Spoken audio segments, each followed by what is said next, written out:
Welcome to another episode of Totally Driven Radio. And here's your host, Bay Ragney and Frank Namoli.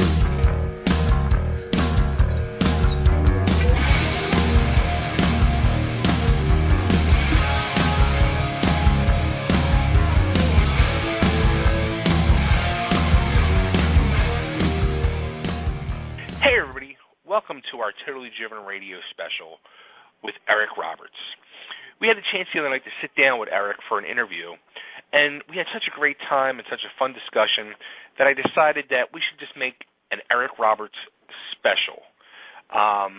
We had an hour interview with Eric, and we discussed all types of topics. I mean, we discussed his early days in acting, him living in New York alone.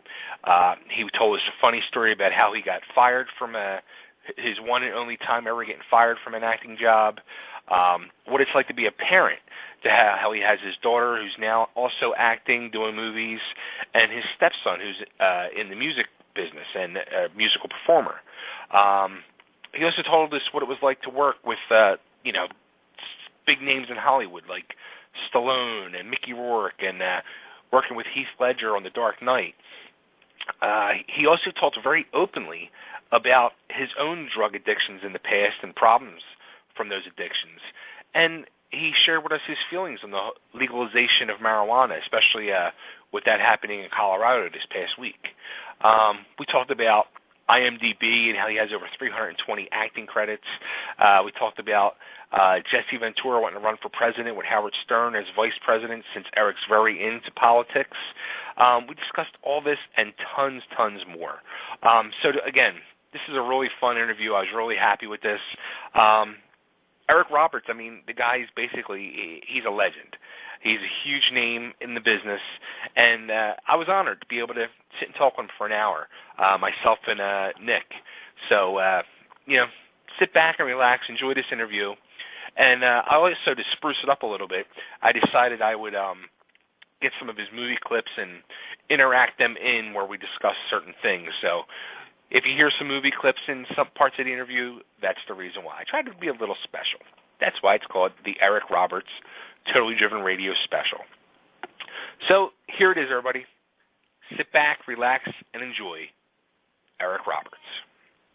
Mr. Eric Roberts. Hey, buddy. How are you? Good. You're live on Totally Driven Radio. Great. Cool. Great to finally get hold of you. What are we talking about today, pal? All right. You know what? Let's talk. Can we talk about everything? Whatever you want. It's a new year. Let's talk about it all. It's pretty staggering. I mean, you look at your credits on IMDb, and it's over 320. And I'm just like, wow. I mean, that's amazing. And you're I think in the top 20 out of everybody on IMDb. I mean, that's got to be pretty staggering for yourself. What drives you to keep going? Well, you're just making me brag about quantity. That's nothing to brag about. Anybody can do quantity. I just love doing what I do. It's as simple as that. It literally gets me up in the morning, and it makes you think about tomorrow. I just love what I do. Well, that's a beautiful thing. You got to love what you do, and if you love what you do, it makes you even happier. I'm very lucky, pal. I'm very lucky. And I got a great wife. Who knew? Yeah, as I've been dealing with your wife, Eliza, over the past month to get this all set up, and as I've been researching you and looking into everything with your whole family, I really see it's like you have a little family entertainment business going on between yourself and your wife, your stepson, who's amazingly talented musician. My stepson, my stepdaughter, my daughter, my sister, everybody's into something. Yeah, that's amazing. Yeah, it's great. And we all like each other, and we all talk to each other, which is also nice. Oh, that's a beautiful thing. Yeah, who knew? How is it as Eric Roberts, the father, to see your stepchildren and your daughter following in the entertainment footsteps? Well, one of my favorite things is to go to my daughter's movies and to sit with, as it were, regular people and to listen to their reactions. And my other favorite thing to do is, because I'm an early to rise, early to bed guy, But when Keaton's in town, you're playing a gig. I always take a nap, and I always go to the gigs. And it's like it makes one feel middle-aged. But besides that, I love every second of it. Yeah, so I went back and was looking at like interviews and stuff you've done over the past probably the past couple of years, and the passion I hear in your voice when you talk about them, it's very moving actually. Well, what's great about the kids, Keaton in particular, but all three kids, but Keaton is a genius, and he has this gift that's unfathomable. In fact, everybody always says, "Oh yeah, right," when I say this, but then they hear his music and they go, "My God, Eric, you're right." When I say Stevie Ray Vaughan was not a better guitar player than my stepson Keaton Simons, everybody goes, "Oh, Eric, he's just bragging. He doesn't know what he's talking about." But then when you hear him, you go, "My God, my God!" And he's also this fabulous singer-songwriter, and he's doing it all himself. And he doesn't use me or utilize me. He just does his thing, and he is becoming a rock and roll star. And my daughter has a name Robert, so that was an in. But then she ended up in not being bad at what she does. So there we have it. And then Morgan, my stepdaughter, owns her own new catering company, and is the chef to the stars. Oh, wow. A bunch of people that are famous. The only one I can really tell you about, I guess, is my sister and me, of course. But it's like we all integrate and make it work, and we're all striving for something, and we're all making it happen, and it's nice. And we all pat each other on the back about twice a day. Now, do they come to you for advice with a lot of things? Are you kidding? Come on, dude. Those days are over. We're talking about grown-ups. These are all adults, and they don't ask Dad a thing except how do I look? You know what I mean? Really? Yeah, it's all good. Now, are you musically trained yourself in anything? I play the trumpet, and the baritone, and the French horn. Oh, okay. Okay, I don't really have a lip anymore. Oh no, I don't really have a lip anymore. But I read music well, yeah. But okay. I am not a rock and roller, brother. I just listen to it.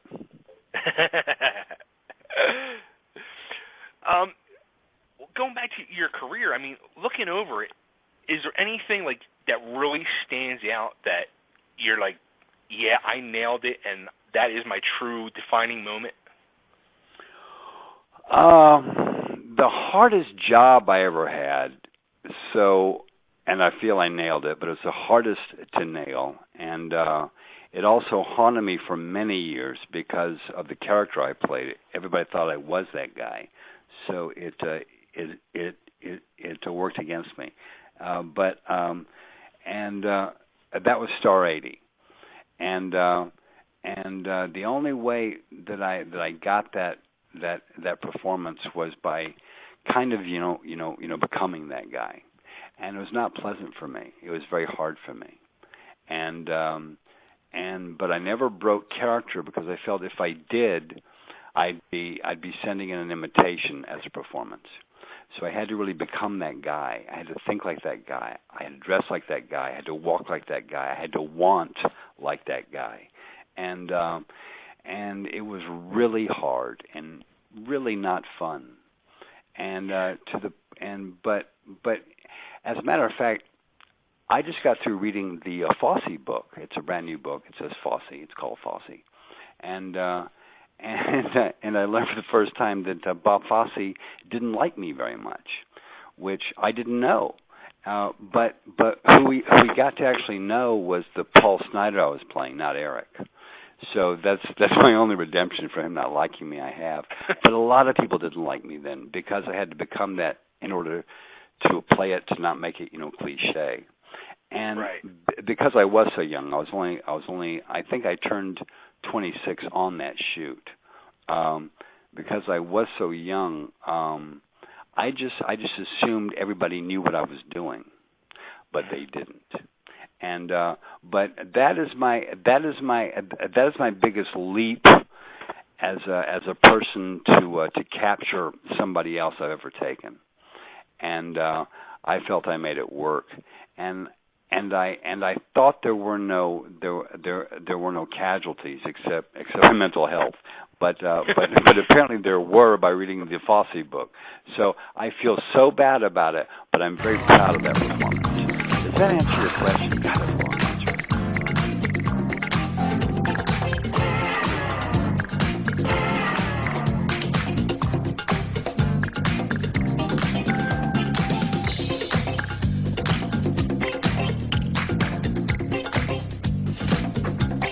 Hi. Hello. Paul Snyder. Yeah, I'm Paul Snyder. How you doing?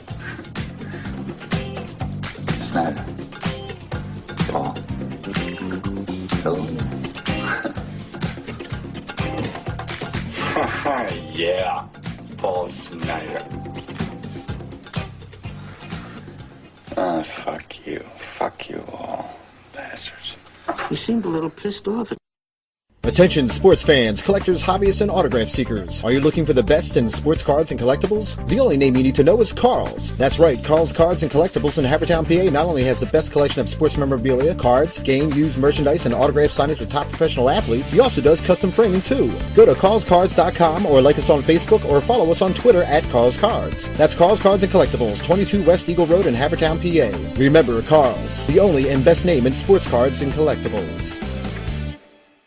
For $5 today, you can buy a wealth of things. Gas for your car, rent a movie for the family, a few slices of pizza. $5 still takes you a long ways. But did you know that $5 can buy your child a bag of heroin on the streets? That's right. For only $5, your son or daughter can buy some of the cheapest and purest dope in the country. Be aware of the lies. Be aware of the stealing. Be aware that's all it takes to kill your child. $5. This message was brought to you by Casey's Cause, a group of parents located in southern Chester County out to save your child's life. Come join us today at www.caseyscause.com. And remember, $5 is all it takes. Casey's Cause, www.caseyscause.com. Are you in the market for a quality used car? Have problems trusting fly-by-night used car dealerships? Check out Ken Nolan's Plymouth Meeting Auto Sales. Ken has been in business for almost 30 years, selling cars not only to people all over the Philadelphia area, but now worldwide thanks to our website at www.plymouthmeetingautosales.com. At Plymouth Meeting Auto Sales, we have cars for all size wallets, inexpensive cars under $3,000 to classic cars and even dump trucks. Stop on in. That's Plymouth Meeting Auto Sales, 1215 Ridge Pike, Conshohocken, PA, or call 610-828-4427.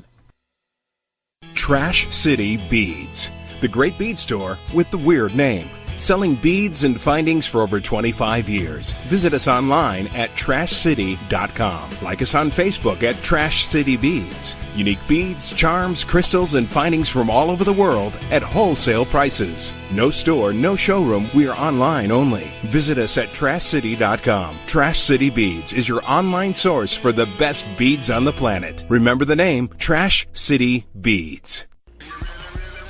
It's time.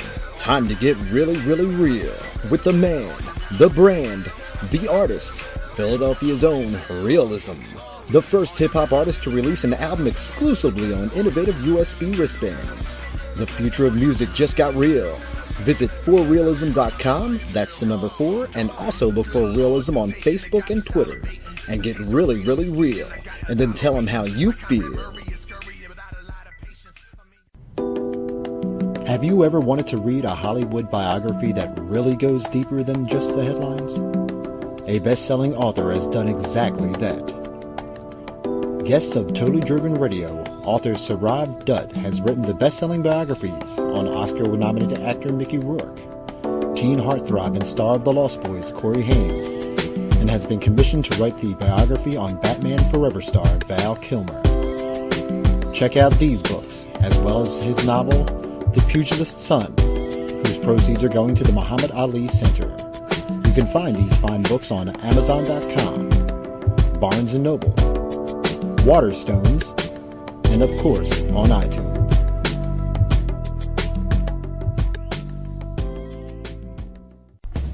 Chrissy Biasello, the obnoxious personality from Season 4 of MasterChef, now has her own business called The Rotund Chef. You can hire Chrissy to be a private chef. She also does in-home cooking demonstrations one-on-one for you or for you and your friends. If that wasn't enough, she also does catering as well. You may love her or you may hate her, but you will definitely want to cook like her. The Rotund Chef. Look for The Rotund Chef on Facebook for more details. And don't forget to listen to her new show, Fork Off with Chrissy Biasello, every Monday night on the Totally Driven Entertainment Radio Network. That's all right. But do you find yourself doing that more, really getting into characters like that, or? Oh no, dude, no. The older I get, I just have a little file cabinet in my head that I go through and I find these characters. I don't have to become them. And but that was a guy, and I was at an age where I hadn't done enough yet where I could refer to my file cabinet. I was a baby grown up, you know. Now, what's it like for yourself when you have like iconic lines in movies and people for years will repeat them to you and stuff like that? I'm sure like people will stop you in the street and holler out a classic line from one of your movies. In every airport I've ever been in since in 1984, 85, I have heard, "Charlie, they took my thumb," across the airport somewhere at least 3 or 4 times. Every airport, no matter where it is, no matter what country, it's happened ever since. And it always makes me smile, and I always wave to them, and I always say thank you. It always makes me happy. It's funny, too, because actually my wife and I met I guess it was maybe 2 years ago at where were we? Monster Mania Convention in Cherry Hill, New Jersey. Right. And you signed her poster. She got the Popa Greenwich Village poster, and you had signed it with that. Good for her and good for me.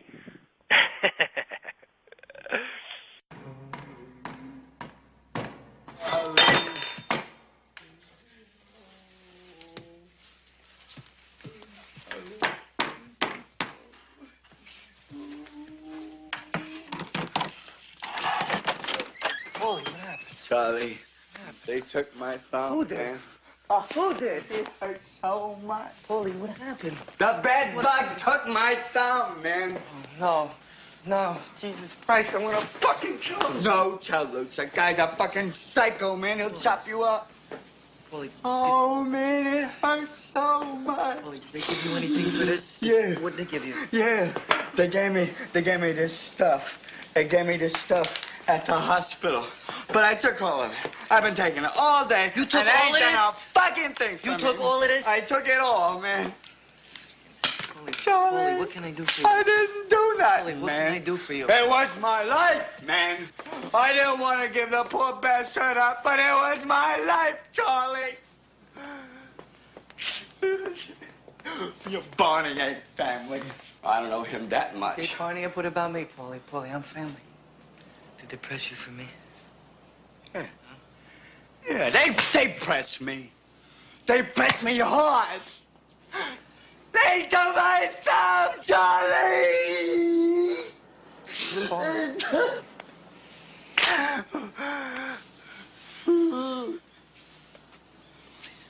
What the hell happened here, man? Look at that chair, man. What the hell happened here, Charlie? She walked out. She took the money. She left. That's what robbed you? My God, what did you do, Charlie? I didn't do anything, Paulie. I didn't hit her. I didn't do nothing. You can't do that, man. I mean, you don't abuse them once in a while, they'll shit all over you. I don't mean that you walk around morning to night whacking them upside the head like someone from the other side, but you gotta terrorize them once in a while just to keep them in line, know what I mean? I mean, like, you know, sometimes when they embarrass you in front of your friends, you whack them with the backhand. You're not out in the middle of the room like some fucking animal, you know, but nice in the bedroom, you know. Ba-boom! Oh, what am I? Some kind of asshole? Ba-boom! Another one. Oh.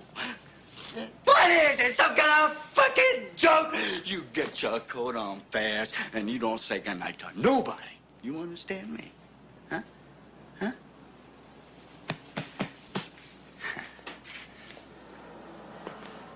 That's to keep them humble. When you don't let them say goodnight to nobody, they walk out looking at the fucking floor. John! took my soul. Paulie.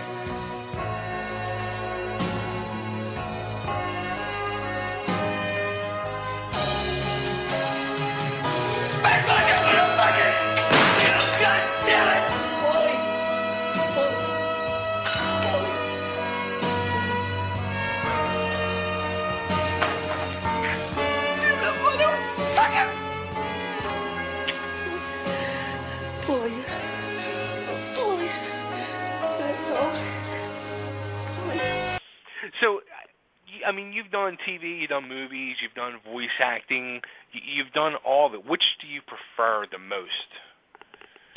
Well, you know what? It's like talking about horses and cows and goats.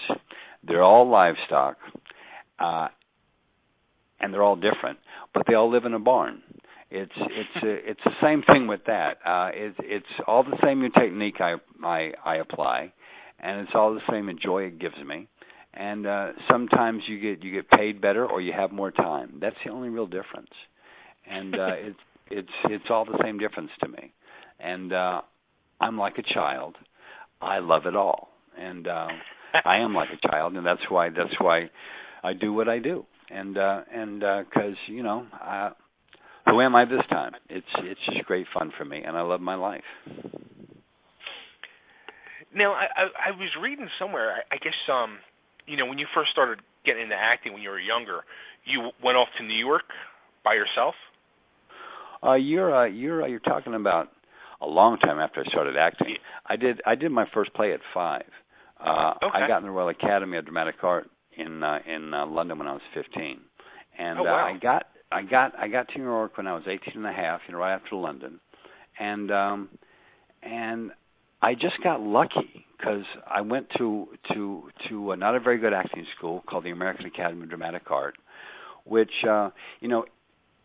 any given school is only as good as its administration, and at the time it was just not up to speed. But it ebbs and flows. All schools do. But at the time, I saw that I was already beyond this, so I quit that school after meeting Marion Doherty and Juliet Taylor and Gretchen Rennell and Wally Nocita, who were like Juliet Taylor, still cast in the Woody Allen films and what have you. But anyway, Marion Doherty was the ultimate casting director in the movie industry forever. She's now dead, but cast everything you can think of by all the major directors, from a Butch Cassidy to a 2001 she cast everything there is to be cast. Anyway, she saw me in a play at school and said, you should be out in the world. You're ready to go. And I said, okay.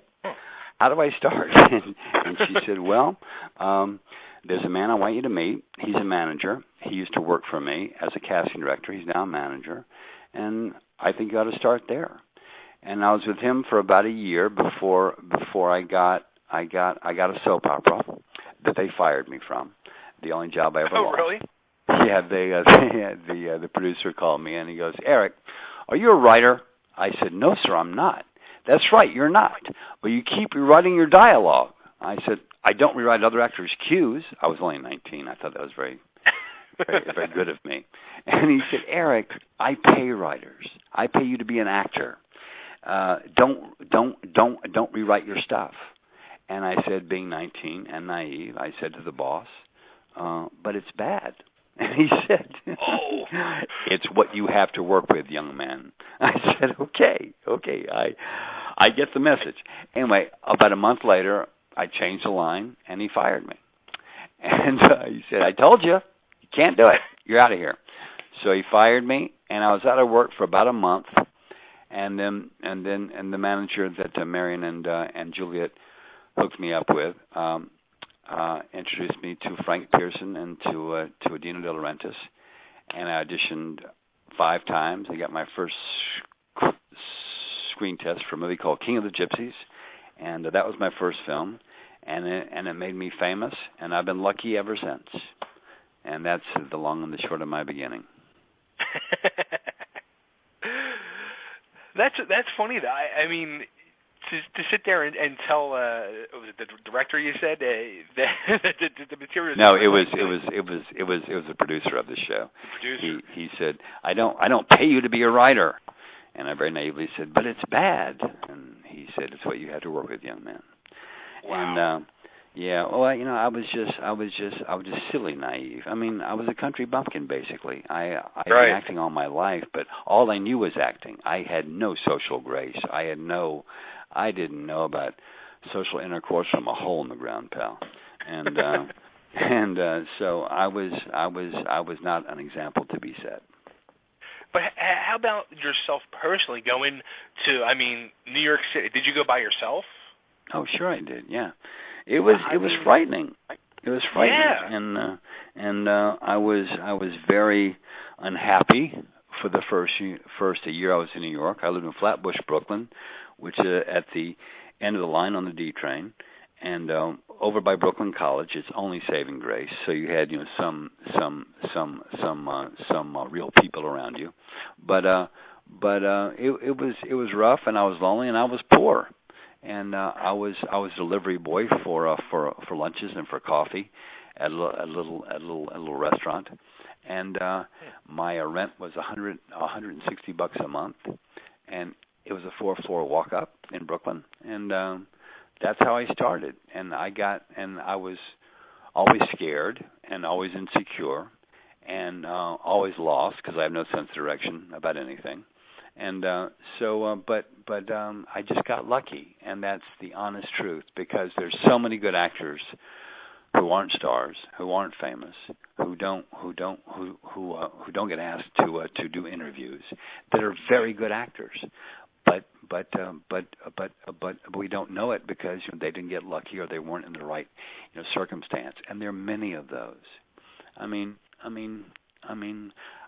I don't want to name names, or I'll sound catty and I'll sound petty. But look at the 5 new major stars out there right now, and they're not inspiring, and we haven't really had any really inspiring stars for more than a generation now. Mm-hmm. Had a couple of girls that knocked our socks off, but we just because we don't train them anymore. We have 2 generations now who all learned about acting from television, and as we all know, 75% of your TV is bad. So there you have it. It's funny too, because I always say the same thing, like which with in the entertainment field, whether it's acting or music or I have a wrestler, and I used to be a professional wrestler, and in the world of professional wrestling, what a life that is, dude. Yeah. I know. I'm like very good friends with Stone Cold Steve Austin, and the stories knock me out, dude. I can't believe what you guys have to go through. Yeah, it's crazy. It is absolutely crazy. Yeah. I would love to interview you sometime about that. Wow. Well, take Steve Austin for example. In that field, he was one of the last big stars. Him and The Rock. You don't see, like, in this generation that's on TV now, they have a lot of great talent, but they don't have that star power like that Stone Cold Steve Austin or The Rock. It's like they were the last true stars, and I feel it's the same way in the music business and in the acting business as well. I'm with you, pal. I'm with you, and the bad thing about my end of this industry, the acting end, is because no artists run the industry anymore. It's only lawyers. So they've now come up with this HD stuff to replace film. So now the stuff we watch is like watching a home movie. And it's great with sports because you get all the detail and all the sweat and all the blood and all the fun. But with fantasy, you don't want to see somebody's blackheads. You just don't want to see that. And if it's a love story, you don't want to see anybody's nasal hair. You just don't. and on HD, you see it all. And so it's even taking the fantasy out of the visual, and it's made it almost documentary like, to the point of it like takes you out of the story. Are you with me? Yeah. Yep. Yeah, and it's really unfortunate. Now they even have Ultra HD. Like I was at I know. buying a TV, and they had this Ultra HD on display, and it was just like scenery shots they were showing you. And I got sucked in. I was just staring at this thing for like 10 minutes because the picture was just so crystal clear and beautiful. I couldn't believe it. I told my wife, like, I would buy the TV and just stare at the scenery, and I'd be happy. It's great for nature. It's great for sport. If you're in fantasy, it's going to take you out of fantasy. It's going to take you out of the fantasy, whatever it is. Be it a car theft fantasy, be it a bank robbery fantasy, or be it a fairy tale or a love story. It's going to take you out of it because it puts in your head about the fact we're all very mortal and we all have blackheads. Oh my God, he has blackheads like I do. Oh my God, and we're as an audience, I'm just not interested. I'm sorry. But I'm old now, so I won't be around you that much longer to have to deal with it. Please. Oh no, I'm gonna retire. Before I'm old and needy looking. Well, I think you got a long way to go then. Well, thank you, brother. Now we touched on the comic convention, the horror conventions, and all, like you've done. Do you do them a lot, or? No, but I've told my wife I want to experience everything once. So whenever somebody calls and asks me something crazy like that, we talk about it in my schedule, and I talk about it, and my wife and I talk about it, and we decided if I have the time or the interest to go have a new experience. And those conventions are far out, dude. They're just crazy. Because they're your real grassroots fan, and they're cool, and they're knowledgeable, and they're smart, and they're fun to talk to. Even the odd ones are so educated about what they're talking about. It's phenomenal, and it's a real experience. Now, it's not something I would want to do every month or even every year. But I'm so glad I'm pretty sure I've done all the Comic-Cons now, all the big ones. I've done them all once, and it's an experience that I highly recommend. But it's exhausting. It's real work. Yeah, I mean, and that whole world and that scene is really blowing up big time. I mean, now they're making reality shows about it and everything.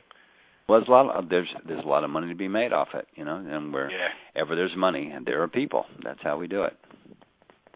Now, I also saw too that you're a person that's very into politics and very up on politics and the government and everything else, which I am not. But the one question I had to ask was, what do you think of the possibility of Jesse Ventura wanting to run for president with Howard Stern as his vice president?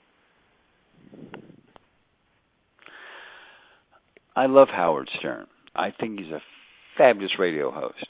I love Jesse Ventura. I think he's a fun guy to watch, and he was truly phenomenal as a wrestler. Okay, that being said, no, I don't want him running my country. I mean, no, I just don't. And I know Jesse was a pretty good governor. Okay, that's great. But that was his home state. He had issues, and he went after them. And that was cool, and that was respectable, and it was smart, and it was interesting, and it was valuable. I don't think I want to run in my country, but I don't know anything about him. And if he gets on the campaign trail, I will go listen to him just out of interest, just to hear what the hell Jesse Ventura is going to say. And I think I know where Howard Stern would be going with his rhetoric, but I would want to go hear Jesse. So at the moment, to be honest, no, I would not want them running my country. But they can convince me. I'm an open book. I'm not a closed book. If they want to convince me, I will go listen. So I don't really have an opinion to answer your question, really. My knee-jerk response is, of course not. But that's not fair. That's not fair. Yeah. Honestly, I don't think Howard would do it anyway. I don't think he would either. He has too much money. He's got this stuff to worry about. And when you have that much money, it becomes a whole job unto itself, and just to handle it. Sure. Yeah, sure. Now, how about when you did you worked on the Expendables? What was it like to get killed off by Stallone? Well, that was the easy part. The movie itself was like boys' camp. It was just great, and of course, Dolph and I are old friends. And Sly and I had to work together, of course, about a decade earlier in a movie called The Specialist, when he played in The Bomb Maker, and it's a really good movie. If you haven't seen it, you got to rent it. It's a good movie. And Sharon Stone is his love interest, and I'm, of course, the bad guy. And it was so much fun, and we had a great time together. To the point where he comes to me one day and goes, Eric, I'm looking at the script and I'm thinking we don't have a scene together, and so I'm gonna write us a scene. I say, cool, write us a scene. Okay, well, I wrote it. Here it is. And he hands it to me. It's like 5 pages. And he goes, okay, we're going to shoot in about an hour. I said, okay, great. So I ran away and learned it, and then we shot it. And it's a scene in the movie. You got to rent it. It's a great movie. It's got all kinds of great actors in it too. But anyway, it's a scene where he's walking down the street, and I'm walking down the street, and we see each other, and he mouths off to me, and I bring out a knife and I hold it to his eye, and I said, I can blind you, motherfucker. It's that kind of scene, and it's a really cool scene. And so we bonded over that scene, over that movie, and then about 10 years later, he asked me if I play the bad guy in The Expendables, and I went running with that cast. What a great cast, Oh yeah. So and I was a bad guy. And it was fun, and Sly is one of the smartest guys I've ever met. Now, you just said you've played the bad guy, played the bad guy, played the bad guy. Which do you prefer to play, the bad guy or playing the good guy? Well, the reason that I play so many bad guys is thanks to Bob Fosse, because of Star 80. Because only after that they started offering me bad guys, because they saw that I was good at it. Playing bad guys is a lot more fun than playing good guys. I mean, I have a lot more fun than Kevin Costner has. I have a lot more fun because I get the best clothes, I get the best cars, I get the loosest women, and about half the time I get to die. So it's fun from beginning to end, and I highly recommend it to anybody. Good guys, you get the girl, and that's fine. And I would like to get the girl, but I would rather have a great death scene. That's funny. Now you're coming up. I mean, you have a ton of stuff you're working on and it's coming out. But one that now here's the thing about IMDb. Here's the thing about IMDb.com. All that stuff, those are all offers. And what they do is they offer me stuff, and then they put it on there as if I said yes. So they can attract other people. So about half that stuff will all fall away. But and I could sue, I could raise hell, I could have my agent do this about it or that about it or this about it. But why take everybody's time and just live with it and ignore it and just go about your life? Like of that 300 and some odd things, probably 280 of them are probably true. Gotcha. Okay. Now, one of the ones that you're in supposedly coming up then that sticks out with me is Human Centipede 3.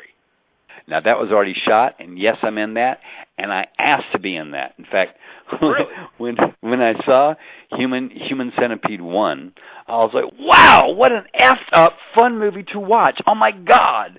And then I heard they made part 2. I said, oh, I wanted to be in that. I said, well, if they make part 3, we'll call them for you. My wife is also my manager. So we heard about part 3, and she called and said, what do you guys think of Eric Roberts? Oh yeah, we wanted to play the lawyer. That'd be great. So I ended up in Centipede 3. That's how that happened. Who knew? Huh? I can't bring myself to watch it. The thought of it makes me want to vomit. It is so repulsively, grossly entertaining. That's all I can say about it. I mean, when you and we had a human centipede that was probably 300 people long, ass to face, ass to face, ass to face, and these guys were like that all day, and they were nice about it at lunch. I mean they're great guys. It was far out, but it was a very hard production. But it was so much fun, and I love doing movies that have very simple, cool special effects that aren't like in big CGI stuff. And this movie did that, and it's going to be, like I said, so grotesquely, funly entertaining. But it is gross. And I'll tell you, we had what's even sadder about it is I'm actually kind of proud to be in it. We had Robert Lusardo on our show a couple weeks ago, and he's cool also, cat. And I'll tell you what, like, you look at him, and we talked to him for a while, and he was like probably the nicest person, and so soft-spoken. And I brought up Human Centipede 3 to him, and he got to see him. He came to life. He's like, that was so much fun. He was so happy about it, and I was just like, what is going on with this movie? And then you're like the same way about it. That's funny.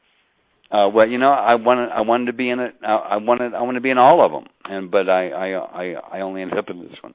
But it's going to be so entertaining in the most grotesque way possible. Oh, that's funny. Yeah. Now, how about when you did The Dark Knight? The big standout role in that, of course, was Heath Ledger. I mean, when you guys were doing scenes, did you think to yourself wow, this is just incredible what this guy's doing? Yeah, he was special every day, and I had heard when I showed up, you got to stay away from Heath because he's so into the part, it's crazy. I'm like, okay, well, whatever, And then I met him. He was nothing like that. He was so approachable and so sweet. And in fact, he and I have a big scene together where he has his long monologue, and after he got through with take one, he looks right at me as if he knew I was there the whole time. He goes, "How am I doing?" I said, "I think you're doing great, dude." He goes, "Thank you." I mean, he was just great. He was a very approachable, sweet guy, and wow. And you know what? I just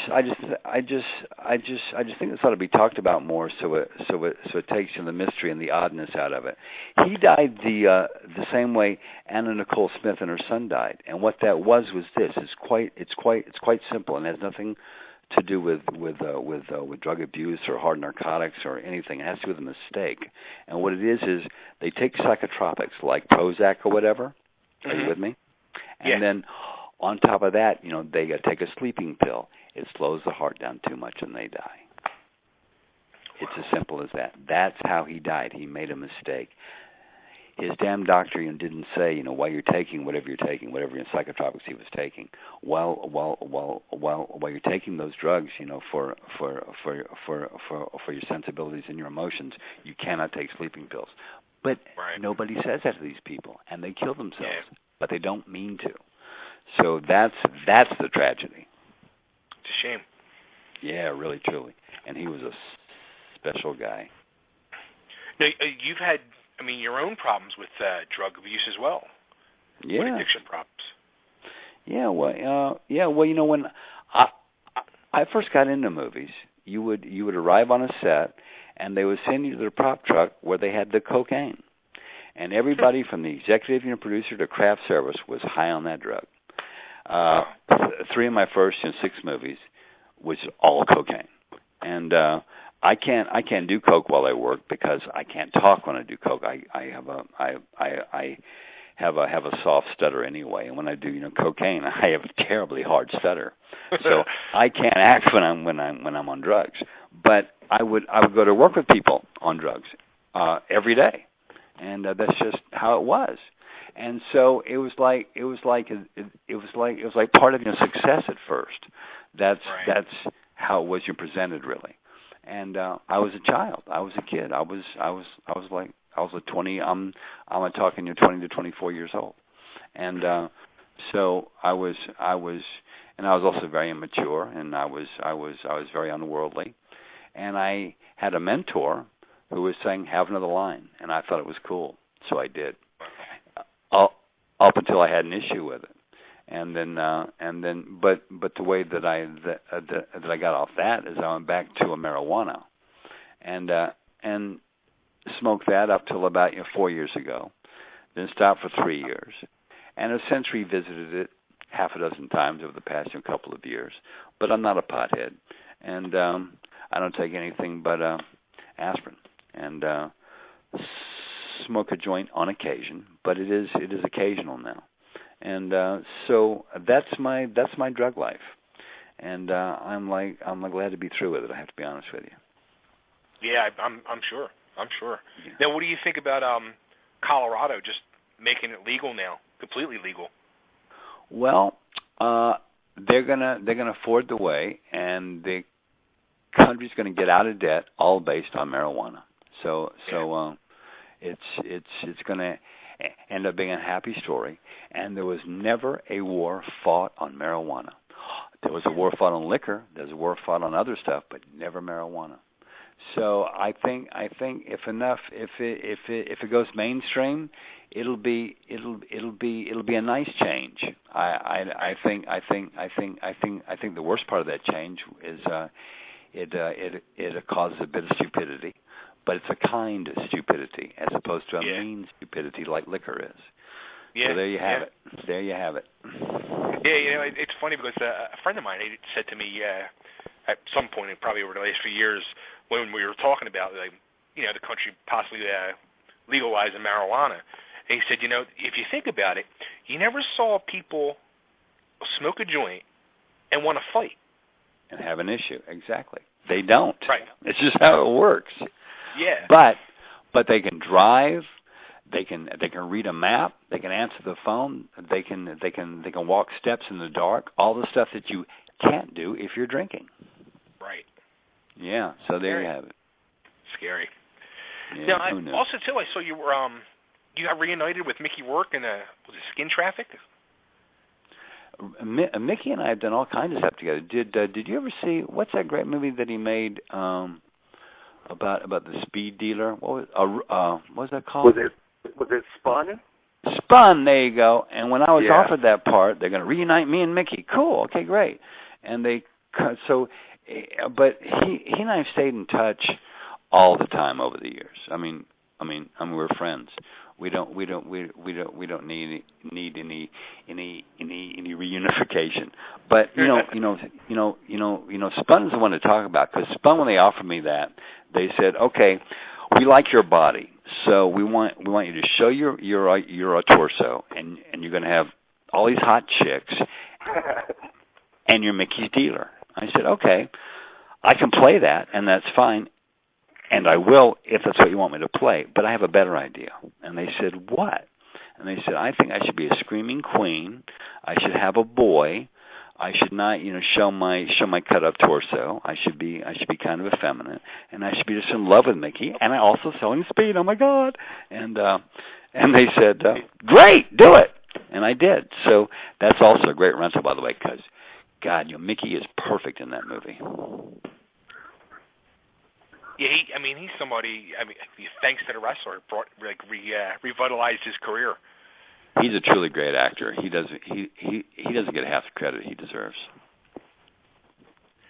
Now, how about when you do roles like going back in time, like Best of the Best, like when you're going to do something that's really physically demanding? Did you have any martial arts training before that? Yeah, sure I did. But movie martial arts is a whole other thing. It's a dance routine. It's a hard, rough dance routine, and sometimes you get knocked around kind of badly. Right. But you know what to expect. It is not a brawl, and those kinds of movies all look very, wow, that's cool. They're all so premeditated, it's unbelievable. You know exactly everything that's going to happen every second that it's going to happen, it's all about timing, and all about doing all your physical homework, and all about being uncommonly courteous to your co-fighter. And how about go ahead, Nick. I was going to say it's funny that you brought up Spun because I just watched it the other day and I was there's a lot of comparison there, I think, between that and like Requiem for a Dream. Do you think that they're almost companion movies in a way that they sort of? It's the same story. It's just a different context, you know. But there's, I think somebody told me once there's only 12 stories to start with. It's all the context, you know, that you put the story into. Those are the same story. Yeah, sure. And but I've always been a Mickey fan, but that's one of his, you know, best performances, I feel, Spun. That and what's the one where he played the drunk Barfly. Oh my God, he was perfect, dude. Wasn't he perfect? Yeah, it's one of my favorite movies. He blew my mind in that movie, man. And I don't get a blown mind. He was unbelievable. And he's my friend. So I love seeing him be that good. Looking for that perfect gift for your girlfriend or someone special this Halloween? Then look no further than Teddy Scares. Teddy Scares are available in a variety of styles, sizes, and prices for all your shopping needs. Teddy Scares are a mix of cute and creepy to make a great gift for almost any age. Board up your windows, lock your doors, and log on to teddyscares.com. And be sure to become our friends at facebook.com/teddyscares. Blogger and radio personality Nick Wilkinson's new book, Child Abuse, The Ripple Effect, is now available on Amazon.com. The Ripple Effect explores life after the abuse ends and the long-term effects it can have. Available exclusively in Kindle for $1.99. Attention business owners, website owners, event promoters, or anyone looking to promote your product. The Totally Driven Entertainment Radio Network is the perfect way to spread the word of your business around the world. That's right, you can advertise with our network and be played on all of our shows at rates that are so cheap, it's a no-brainer. For more information, contact Bay Ragney at bayragney@gmail.com. To keep your business driven, stay driven with Totally Driven Entertainment. It's time to feel the chill in the air, not just outside, but inside as well at the Springfield Ice Skating Rink. We offer lessons, ice rentals, parties, and we are also available for fundraisers. We're also open for public skating every Friday and Saturday from 8 p.m. to 9:30 p.m. and Sundays from 2 to 3:30 p.m. That's the Springfield Ice Skating Rink, 400 West Sproul Road in Springfield, PA in Delaware County. Go to springfieldicerink.com for more details. Calling all comic book fans. Do you collect comics? Did you ever collect comics? Do you think your children might like reading comic books? Do you even know they still print real, paper, non-digital comic books? Well then visit the Pirates of Ontario Street Comics in Philadelphia. We have a massive collection of comic books, action figures, trading cards, and much more. We have one of the largest stocks of back-issue comics in the area. We bag and board every new comic book at no extra charge. Our store is voted the best comic book shop in the 2013 PHL 17 Hot List contest. Part of the movie Unbreakable is filmed in our store. We are open 7 days a week. Ontario Street Comics is located at 2235 East Ontario Street in the Port Richmond section of Philly. Our phone number is 215-288-7338. Type in the words Ontario Comics Philadelphia to check out our Wacky Stores page on Facebook. The Crispy Noodle Podcast. Did you hear this? EA Sports has cut ties with the famed golfer for their upcoming golf video game, Tiger Woods PGA Tour. He is in the danger zone. Do you just want to leave it on, Rich? Maybe. But yeah, you're right. Tiger Woods, unfortunately, he finds himself in the zone of danger. The zone of danger.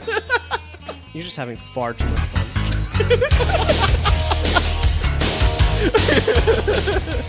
Do you want me to go back into the danger zone? I will. No. All right. Let's stay out of the danger zone. I want to be in the safe zone. No? No. Doesn't have the same ring? No, that has no ring. No ring? That has no ring. Danger zone or nothing at all. How dare you, Mike? Yeah! What about like the in between, like the precarious zone? What about the slightly cautious zone? No, it's just the Danger Zone. that's it. Okay. Well, I'm sorry, I love Top Gun. No, really, I couldn't tell. Just played Danger Zone 7 times. Check out thecrispynoodle.com. Now, is there any movies for you yourself? Like, say if you're walking by like a TV or if you're flipping channels and you see yourself on TV, will you stop and watch it, or will you say, "Nah, I don't want to watch it"? That happens about twice a week, and well, that might be an exaggeration. Let's say 5 times a month. That happens a lot, and I always watch about 5 minutes, and I either go, "God, I was good in that," or "God, I wish I could do that again," and I change channel. That's what I do. What's one that you say to yourself you wish you can do again? Oh, I don't actually consciously say that to myself, either as self-preservation or pomposity. So I don't know how to answer that for you right now. How about with the voice acting? It seems like to me, voice acting is finally starting to get the recognition that the voice actors deserve. It seems really, truly. Yeah, it seems like they're finally starting to get respect, and people are noticing, for once, the people who are the true voices of these characters. Right. Well, the problem with voice acting was all your voice guys, all your voiceover guys. It was a really small group, and they kept it small, and they didn't allow newcomers. But then, when the celebrity voicing became a thing, where I know that voice, talking about that product. When that became a thing, then we all got in, and gotcha. But it was not really until 5-8 years ago that started happening really. Yeah. So the voiceover world was the voiceover world was actually closed off. It was so tight and so well guarded, and those guys make fortunes. They make as much money as Robert De Niro makes. I mean, really? They make real money. Yeah, they make real money. Wow. Now, do you think it's opened up a lot? Because for at least from the outside, it seems like video games had a big thing to do with that, as far as hiring, bigger named actors to portray some of their characters, and then it seemed to work its way pretty much into everything, like cartoons and even animated features. Oh, well, you just hit it right on the head. That's exactly what happened. It was the video games, and then expanded because everybody wanted to hear that voice of that person. Yeah, true. That's what happened. That's awesome. Now, what are some of the things you're working on now? Oh God, I'm the worst person to ask that of. Because I don't retain titles. You know what? Hold on a second. I've a whole bunch of scripts on my desk. You want to grab them? It's only about 8 feet away. Hold on. Okay. And I'm on a landline. Wouldn't you know it? Hold on. That's funny.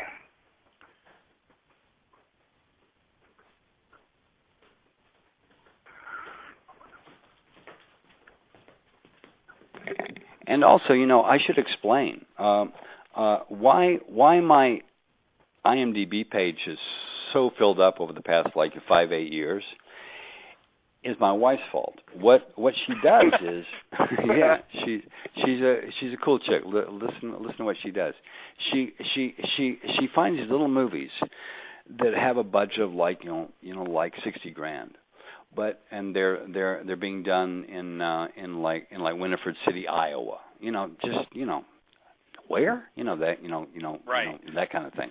And she will find a young filmmaker. She will see a short on YouTube or something, and she learns about these young kid filmmakers who are making movies for no money.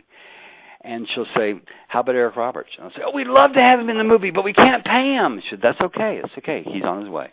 So she sends me to these young little filmmaking young brand new filmmakers' movies, and so I help. Hopefully, the next generation of real movie makers. How about you? Would you be interested in making movies yourself or getting behind the camera? I've been offered to direct things, I don't know, maybe 30, 40 times.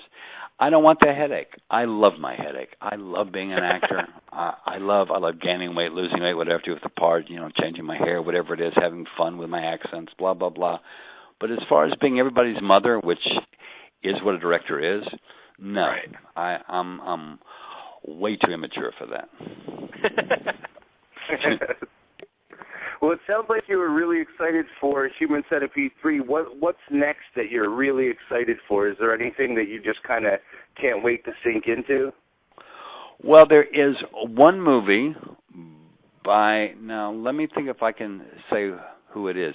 This guy is, it was an Academy Award nominated movie last year he did, and about 15 years ago is when he hit the scene with a great big movie, and it's his next movie, but I've been told I can't talk about it because I am the reveal of the movie. I'm who the whole movie is about, but you don't know who I am up to the very end, and then you find me in an insane asylum. So I can't really say because if I say it here, it'll hit the internet. But that's the only one that I'm really proud of. All the others are just helping people, having fun, and doing what I love doing. That's awesome. But I'm just about to go play a really bad person in a really little movie called Fatal Obsession, and I play a really bad guy. And I was asked once, why would you play that?